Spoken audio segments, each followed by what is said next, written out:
Hi there, and welcome to another one of my classic reviews where I pick one of my all-time favourite movies, give it a rewatch and then come review it. And in this video I'm going to be talking about Princess Mononoke, which is one of my all-time favourite animated movies and perhaps one of the best I've ever seen.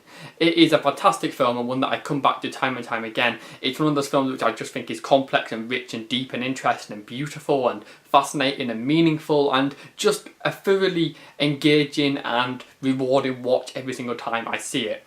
It's written and directed by Hayao Miyazaki, who's one of the best respected directors ever and probably the best respected animation director right now. His masterpieces have included films like My Neighbor Totoro and Spirited Away. I also think he's responsible for other masterpieces like Nausicaa, The Valley of the Wind and The Wind Rises. And I think Hayao Miyazaki is a director who is consistent and who consistently makes films which are interesting and intricate and beautiful and simplistic and fantastical and wonderful and something that people of all ages can really get invested in and care about. To me, Princess Mononoke strikes me as the most complex film. It's definitely the film here that I think is complex without being overly cluttered, and it's also a film which I think is meaningful and deep. Some Miyazaki films are very much fantastical and simple and shallow. That's not to say they aren't masterpieces, but they aren't necessarily meaningful. I think Princess Mononoke has messages to it, and I think it has things that are relevant to society within it.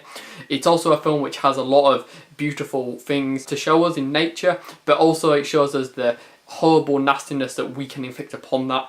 I think it's a film which has interesting ideas within it, and I think it comes from a very dark place. I think Miyazaki is someone who generally makes optimistic and light movies, and although his films are always able to truly contain sadness, and that's what makes his films good, because he doesn't ever water things down. He makes films that are happy but they contain an element of sadness within them.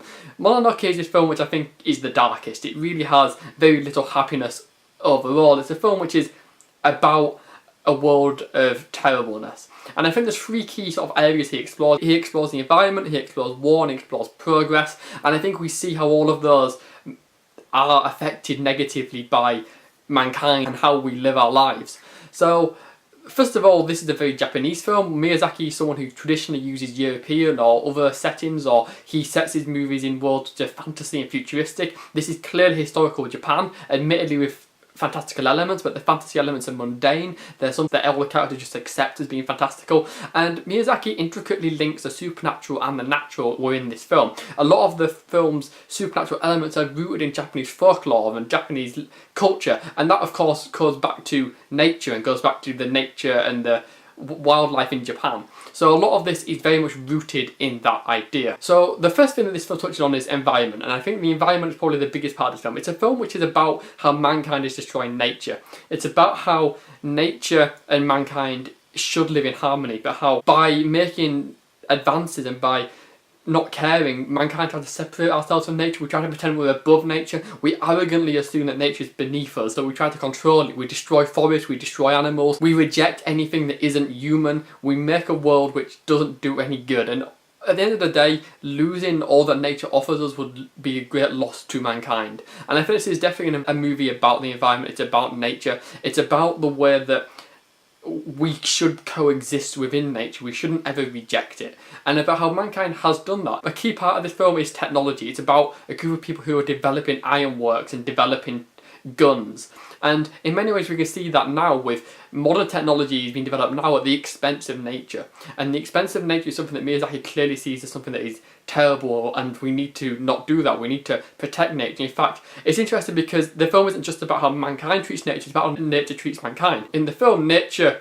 is angry and nature is getting revenge on mankind, and I think it's interesting that nature's hatred in the film has a physical manifestation, and it physically manifests through these black blobs which are almost like pollution. This is a film which is very elemental. We have smoke and rain and wind and fire and water, and the elements in the film emphasise the natural order around all the characters and around all the people, and we see that these people reject that in order to just advance. And it's rather silly because to progress doesn't mean you have to forget about nature or you have to destroy nature. Just because you can destroy nature doesn't mean you should, and yet the characters do so. And I think it's a real environmental movie, which I think is a message that resonates, and I think the message is told metaphorically and allegorically, and although I think it's probably the least subtle part of the film, I think it's something that is well done and well executed, and not done in a way that strikes you as wrong or strikes you as being ignorant or wrong-headed. It's just presenting a fantasy world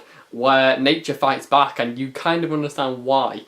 So the other thing that this film is also about is war, and it's about how negative war is. In fact, Miyazaki's films are often pacifist and often against war. Miyazaki himself didn't even go to the Oscars because he won an Oscar during the time when the USA was invading Iraq. And I think it's interesting that this film is so anti-war, because a real key part of this is the way that war traumatizes people and the way that it builds hate. And the way that hatred builds among the people in this film is really strong, and the only way to really save yourself is to cleanse your soul and to stop hating and to learn to love and to learn to be at peace with the world. And part of that is reconciling yourself with nature and understanding that nature's there to guide us and protect us, and to go to war and to start killing each other is stupid, you know? Mankind always wants to have everything. We want to be arrogant and we want to run the world and we want to have power, and doing that leads to war. And ultimately, why do we want that? Why can't we just want inner peace? Why can't we just want the smaller things?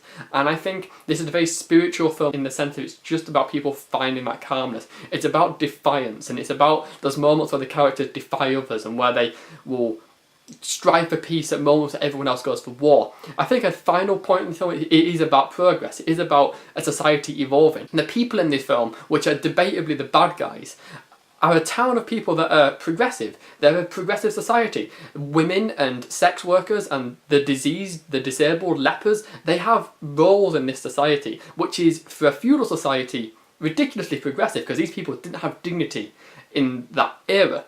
And so these people are fighting back against the system, but in doing so, nature fights back against them. And I think it's interesting that Miyazaki isn't saying that these people are wrong or that nature's wrong. What he's saying is, we can want there to be nature and there to be social progress and there to be economic progress and technological progress. Why does progress have to come at the cost of nature? Because it's rather foolish of mankind to want that, but that is what we do. We seem to only progress at the expense of the world we live in. And why destroy the world through war just to get progress? Because if we destroy the world, all that wins is nature, which is the enemy we seem to be fighting against anyway. It's ridiculous, and this is a passion cry, a warning for mankind to not lose sight of what we have. And I think that alone makes this a complex film.